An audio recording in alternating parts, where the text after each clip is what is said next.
Welcome to the Own Your Epic podcast. My name is Jay Dostal, author of the book Own Your Epic, Leadership Lessons in Owning Your Voice and Your Story.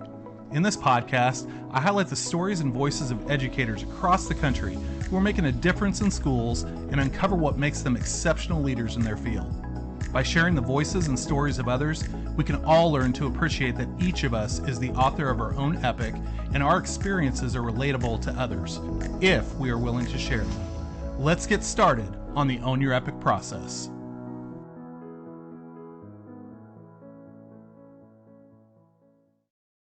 Welcome to the Own Your Epic podcast. I am excited to have this guest on here. I've been waiting to do this. It's just trying to get our schedules lined up because he's a very busy guy, but I don't think that I would have a podcast if it weren't for this guy. And the multiple conversations that we have had for almost over a decade now. This is like a really cool opportunity for me to kind of quiz him a little bit. He's always quizzing me and challenging me, but I think you're really going to like him. But rather than me talk about him, I'd like him to do his own intro. So why don't you tell us a little about who you are and what you do? Right on. Hi, Jay. So my name is Nathan. That's who I am, Nathan Eklund. And yeah, Jay and I have worked together for a long time. We were younger bucks, Mr. Dostal, when our paths crossed, and a lot of living and learning has happened since then. So I have spent the entirety of my life in education, if I think about it, because starting in kindergarten up till today, I've only worked in one industry. Is that true for you too, Jay? I mean, Yeah, it is. To be summer honest, jobs and it like, is. like I worked at Burger King. I mean, I guess, but in terms of like a career arc, this has been continuous from like age 6. Well, you're a kindred spirit with me too, because you were an English teacher at one point too. Yeah. So I started my professional career in education as a high school English teacher. Um, and I loved it. Loved teaching. I was really good at it, and I'm going to say that out loud, not as an ego play, but I think more educators need to own it. Yeah, I loved it. I loved my students. I think they dug me, and it was a blast. I think at the same token, after a decade of teaching, I was just really curious. I'm an entrepreneurial person, and I also like solving bigger problems. And so I had a great principal who I worked for. He knew me really well. He hired me. He was my principal for that whole like period of my life. And when it came time to consider maybe being an administrator, he's like, "Yeah, I don't really know. I don't think that might not be it for you." He says, "I don't know if you are built to spend 90% of your time solving 10% of people's problems." Is what he said to me. And he goes, I don't know if you're wired that way. So, so then I left teaching. I got a 2-year research grant to look at educator burnout and workforce development. So I went straight from the classroom to basically, it should have been a PhD, but it wasn't. It ended up being a book. So I authored the book, How Was Your Day at School? Improving Dialogue about teacher job satisfaction, which I know Jay, because you've read it so many times. You had to buy multiple copies, right? Because there's so many I dog got it for ears the and entire post-it staff. notes. Yeah. And so that was an honor and a privilege to have that period of my life, just to learn and to write and to create. And when the book came out, it was really exciting. It was really energizing. I got to go and speak about it and do book signings, and excuse me, it was sort of sexy and it was fun. But the longer I kind of was speaking about it, the less and the better I got at speaking at it, the less satisfying it got. I would go and I would present or at a conference or something, and inevitably after the conference or after I was speaking, I would meet people in such need. like, oh, the way you described what working in a school can look like, or the way you described relationships with my colleagues, or with my administrator, or with my staff, like, oh, that's amazing, but so far from what I'm experiencing, and real hurt and pain in their voice. So the better I improved as a speaker, but I felt like I was actually hurting people by improving. Did you And so, internalize a lot of that stuff that you were hearing? yeah, probably. I mean, I do. There are some kind of a couple of like kind of made for TV moments in that point of my life where like um this I was more passionate and more knowledgeable about this content and about what and these beliefs and this research. Um, and even the venues started to get bigger, like bigger conferences or bigger key, so like it was gravitating a certain direction, but it became a real existential kind of feeling. And I do remember there's one evening of kind of a really great big audience and a really great speech. And I had a riot, but again, that kind of happy hour afterwards is just one of like um, therapy. It was like it wasn't like hanging out. It was like doing like walking therapy for people, and it felt awful. I got on a plane the next morning. I was like, this is not quite right for me. It might be for this is not really fulfilling that need. So the question then was, how do you make sort of action out of that philosophy? How do you create change using it? So from a technical standpoint, authored a survey that essentially measured my book so we could work with schools to measure workplace culture and climate and job satisfaction of educators and actually lead change processes. Um, that that was that's really where I started in my consulting practices once we had ways to actually measure and grow. Um, and so then that launched the last 11 years of my life, which has been working in K-12 education just around the adult ledgers in school. Just how are people doing? But even that, then, so you're catching me right in the midst of my like third grade trans. So the one transition was, teaching to research and writing. The next transition was research and writing to consulting, and right now I'm in my third big transition in life, which is I'm as much as I love consulting and I love helping people, it's not having the impact that we need in our world. It's too small, and I can't imagine having 5,000 people working. Like I don't know how to scale up impacting education at a time when we deeply need that impact. So we are now launching. So Eklund Consulting, my former business, is on the shelf, and Vital Network is what I'm launching now, which is just how do we really scale using social networks, technology, and just know-how and research into being able to help thousands and thousands of schools versus 100 schools. Man, I know you could probably go on for days on this because you and I usually have conversations that go back and forth and we kind of go in lots of different directions. But you know, I think one of the reasons why you are and I have a script of questions, Nathan, but just based on what you just said, I'm going to completely bypass that, and we're I'm gonna down. we're gonna wrap with what we got. So I met you actually when I was an assistant principal going through this process in one district, but then when I became a principal in another school district, I remembered your book, and we had a real cultural crisis in our building. And I think one of the things that I appreciated most as we began working and doing the heavy lifting was you were always challenging me as the leader to think outside the box. What am I bringing to the situation? Because leaders do have a tremendous impact on the culture of their building and the well-being of their staff and that sort of thing. And so how how did you grow in that process where you were a classroom teacher, you were a consultant, you were never an administrator, but how did you get to the point where you could talk to thick-headed, stubborn administrators like me to get through to them to say, listen, you are the agent of change here. You're the one who's going to have to do this. How did that evolve over time?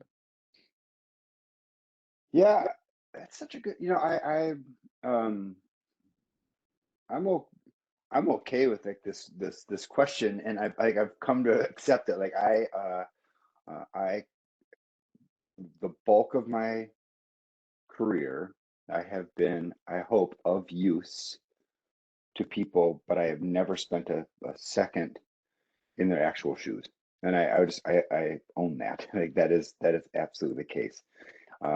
It's oftentimes why I would, in certain instances, try to connect somebody with someone who has been in their shoes, because there's a limit. There's a limit to what I can kind of conceptualize, and I humbly submit, that is the case.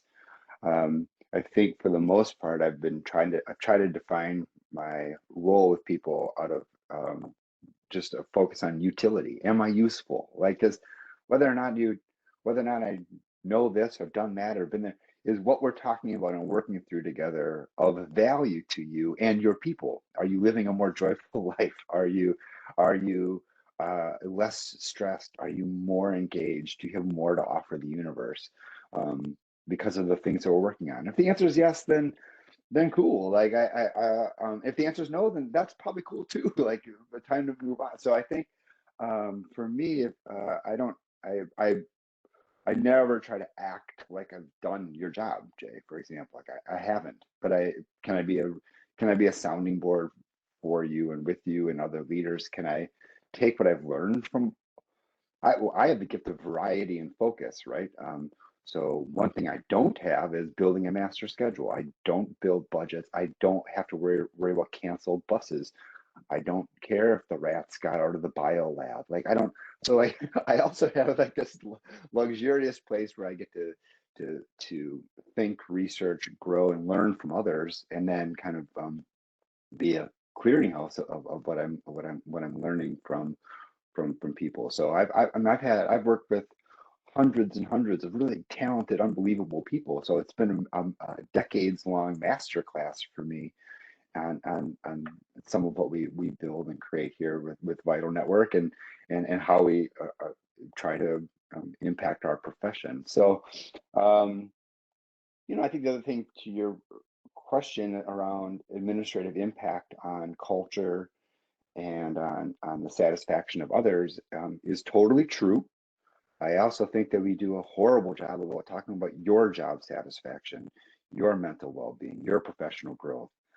I don't want to build systems where it's really awful being a school board member, but at least it's okay being a superintendent, or it's really awful being a superintendent, but at least it's okay being a principal, or it's really awful being a principal, but at least it's okay being a teacher.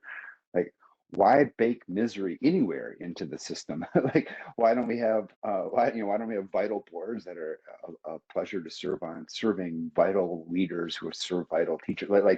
I'm careful when we talk about impact of admin on culture and well-being, that it sounds like you are excluded from that and the leader of it, not a participant and a willing partner in a great place to teach and lead and learn, and a willing partner in like well-being and looking forward to coming to work and looking forward to going home and being healthy there too. So I have I don't like conversations that tend to like say it is a leader's job to X, to function in this way, because I think that excludes the leader from the benefit of those efforts themselves.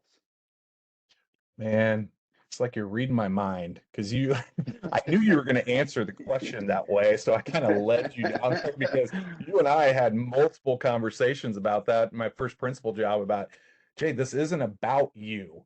This isn't about you. You need to take that lens off and look at the collective whole. And, I like to think that over our decade-long relationship that I have learned and grown as a leader and really figured out uh, you know some of the ingredients to that secret sauce that is really going to help school cultures move forward because I still have this sticky note that you wrote on in Kearney, Nebraska and I have used it in all of my spots in Fayetteville and now here in Omaha.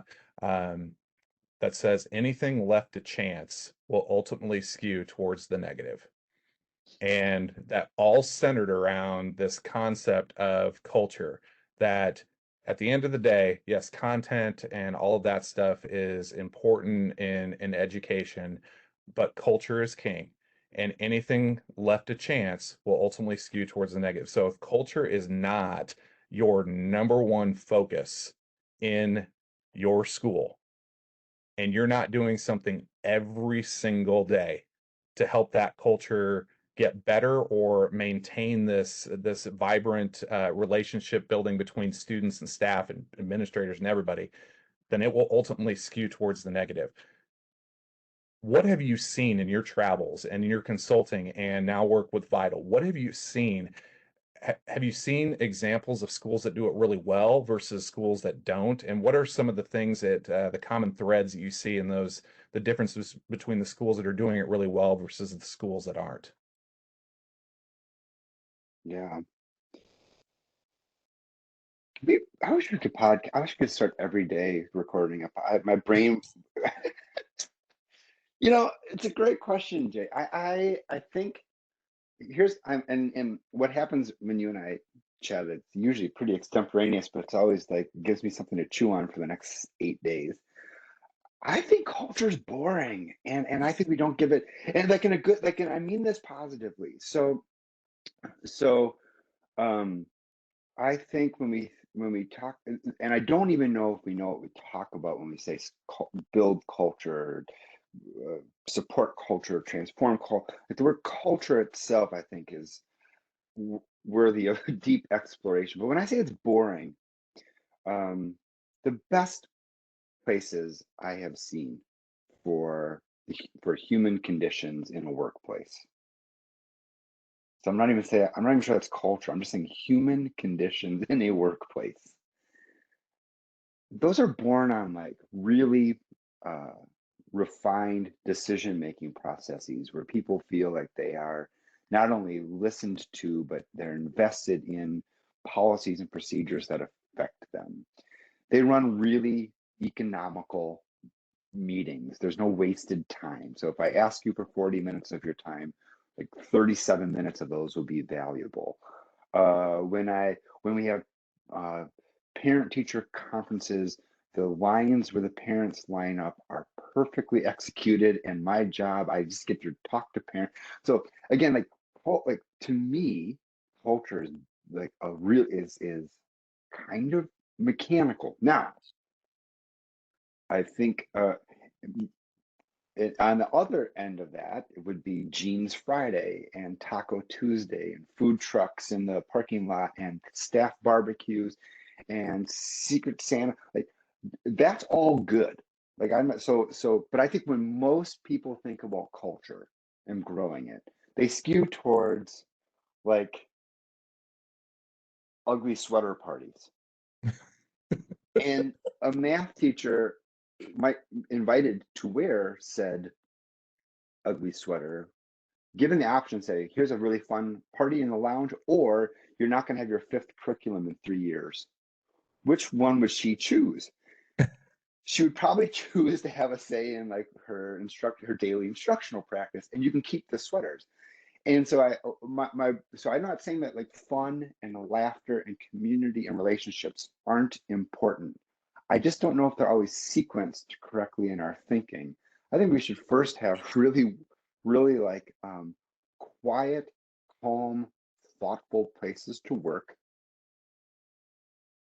in good relationship with people with whom I work and fun. And I know we're both athletes and coaches. For me, this is about winning. Like, right? Winning locker rooms do not have culture problems. So like this is about winning. And what does winning feel like? Like in teaching, winning feels like I get to spend most of my time actually teaching, for example. That's winning. As a leader, what is winning? Winning is feeling like my people um, are in community with me to build something and to grow something forward. I feel like I am part of something, not at the tip of a spear of something. like, to me, that's winning. And so I I think I think we have a bunch of sort of equations in education which we aren't doing. I think this is a bit of an opinion, but it's some but opinion based on some pretty good bruises, right? Yeah. That right now, for example, a huge push around teacher mental health and resiliency. Obviously, the last few years have been gutting. So I am not suggesting we should not be investing in the mental health and well-being of professionals. But if we look at like the causes of burnout and we look at the causes of like what really affects people, I can't deep breathe my way out of a poorly run organization. I can't do enough yoga to overcome a toxic or disrespectful work environment. Like there's no, I can do yoga 23 hours a day. It's not going to overcome that 1 hour of that.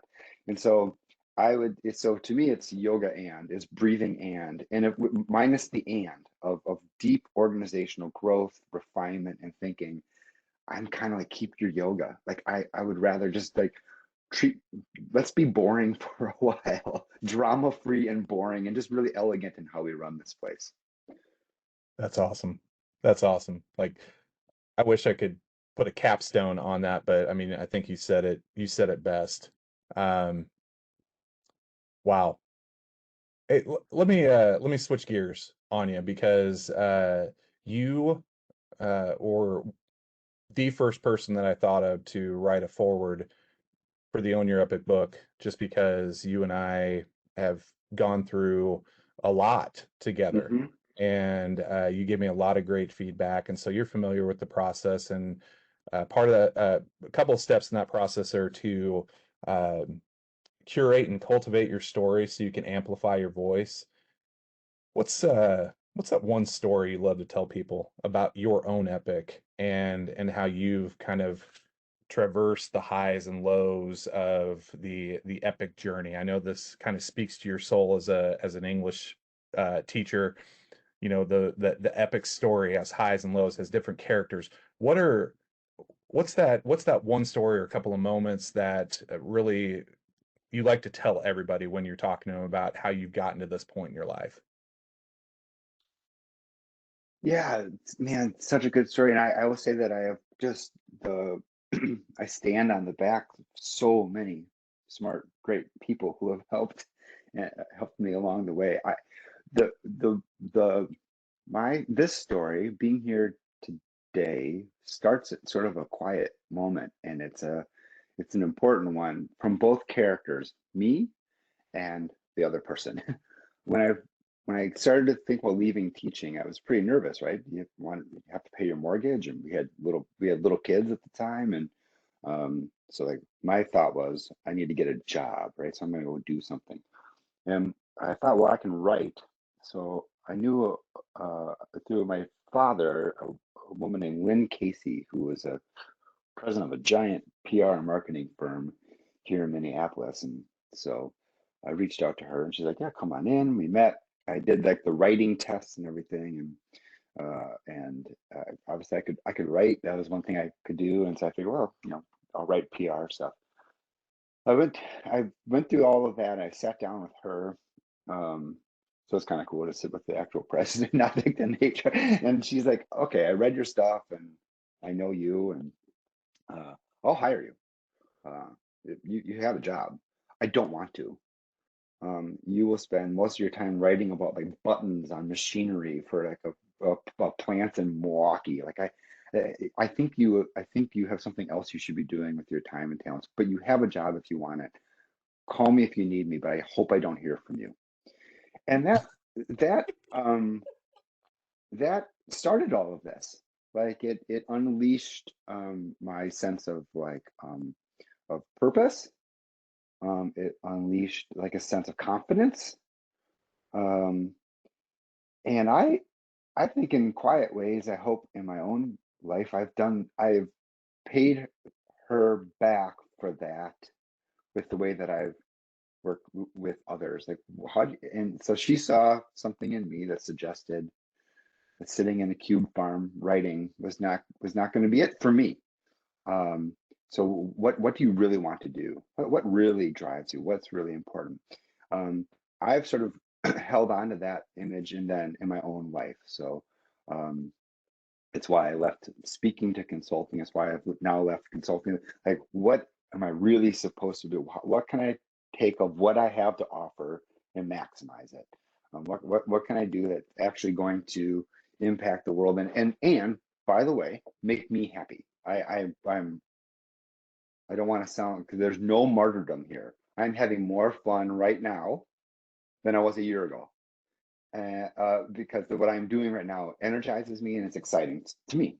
And I don't mean it sounds selfish to say it that way, but hello, like this is life. Like I want to enjoy it. So yeah, like I'm under more stress right now than I've ever been in my life, but I'm also having more fun than I've ever had. So so really we're going back to this sitting in this beautiful office space that looked really cool with a brilliant woman, and she's just like, I don't think this is what you're meant to be. And so I think in terms of like owning my epic, I think it really started there. It started there to be liberated to find purpose is one. I mean, it sounds kind of overly poetic, but I'm gonna go with it. Wow. So I've heard hundreds of stories from you. We've Yeah, shared this back and forth. yeah. I've never heard that one, Mm-mm.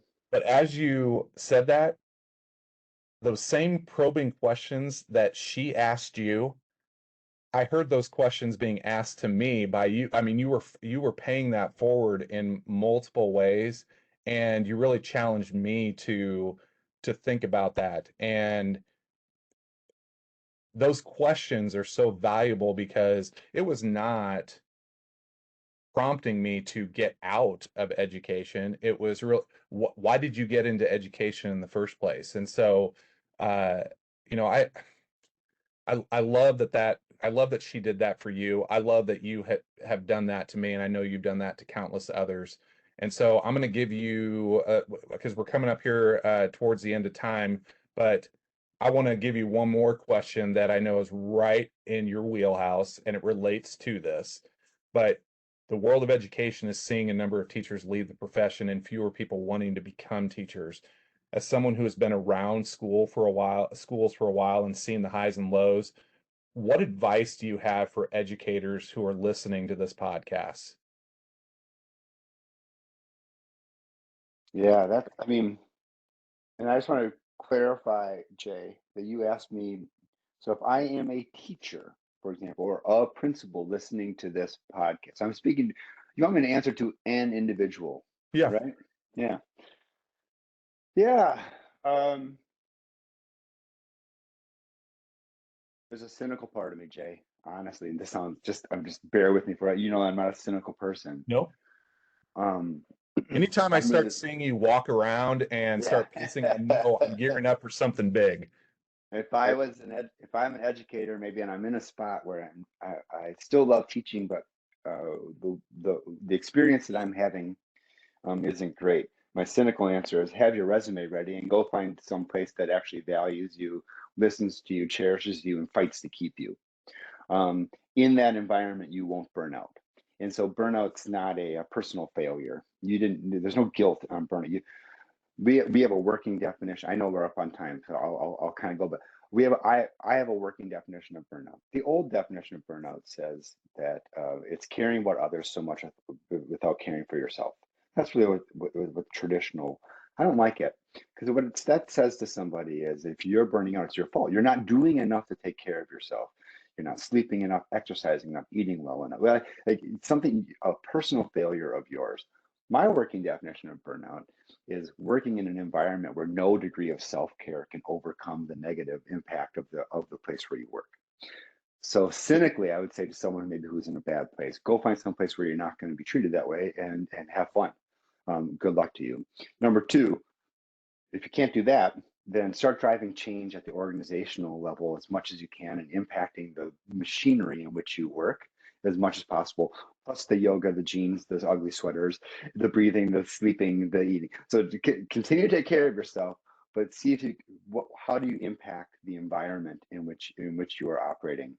Because if you are in an environment where the conditions are such that no degree of self-care is going to work, that's not on you. That's not, it's not your fault. It's guilt-free. How can you influence and impact the place where you work and the people with whom or for whom you work? I would say would be my first and foremost advice. But to give some hope in that, and this is really important, if I'm just sitting here thinking, oh, that sounds great, Nate, thanks. So I'm just going to like, great, I'm going to change my whole district in order to be happy. No, you aren't. But the kinds of changes necessary to actually create a sustainable and enjoyable work environment aren't rocket science. They just aren't. Jay, think about the leadership teams we've helped build together. Think about the decision making and communication processes we've helped build. Think about developing staff leadership to have a stronger voice on behalf of their colleagues. These are not, it's not like you just sit and hope your world changes. You can actually impact it.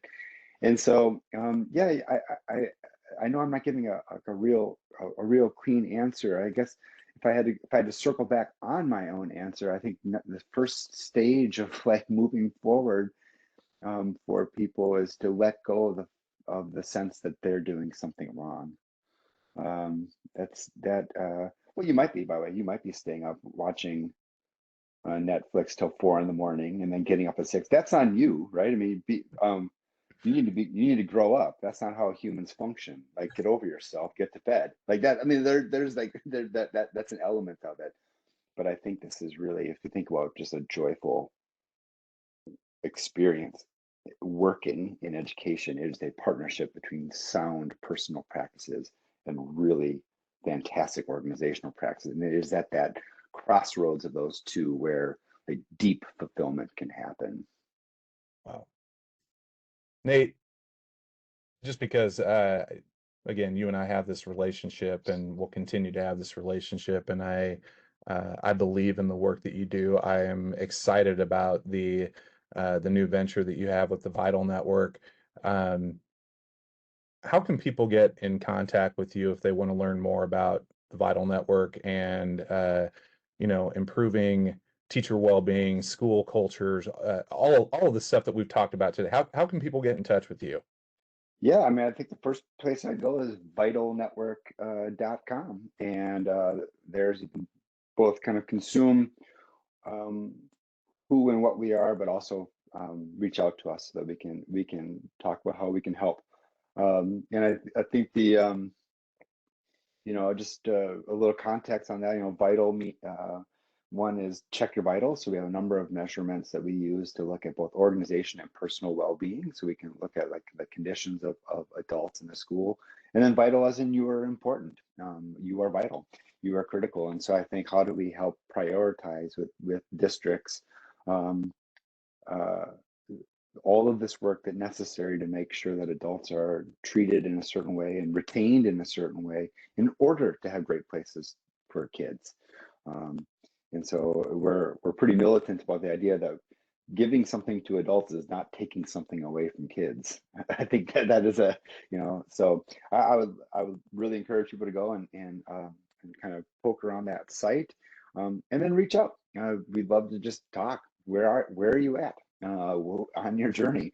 Where are you starting? And then how do you envision where you want to go? And let's get there. Let's go. Let's win. That's awesome. Well, I'm gonna say to that statement, it works. I mean, I had a brief conversation with you years ago and remembered that. And so when I got in my first principalship, I actually just emailed you and said, "Hey, what's the deal? Can we work together?" And then that just took off. So, um, it's kind of the ending to this episode because we are up against time, and I want to hold true to what I promised my listeners from the very get-go, that we're going to keep these in between 30 and 40 minutes. But Nate, I don't tell you enough, but I love you, man. You have been a mentor to me for so long. We've gone through some highs and lows, even not even living in the same state. Hmm.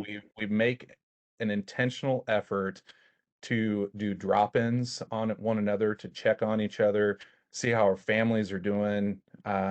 You're the first person I call when I'm looking at a different job, and you've kind of seen me as my epic has gone. You are a major character in my epic, and I don't think that I'd be in the place that I am now without you. And so I want to thank you for giving us some of your time, and would encourage all the listeners out there, go to vitalnetwork.com and see the work that Nathan Eklund is doing, because it can change your view of how schools operate and what good schools should look like.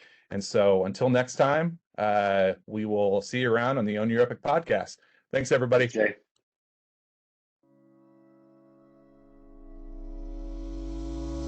Thank you for joining me on today's podcast. To find out more about Own Your Epic, check out my website at ownyourepic.blogspot.com, where you can purchase my book or subscribe to all the latest blog and podcast updates. Until next time, own your epic and share your voice and your story.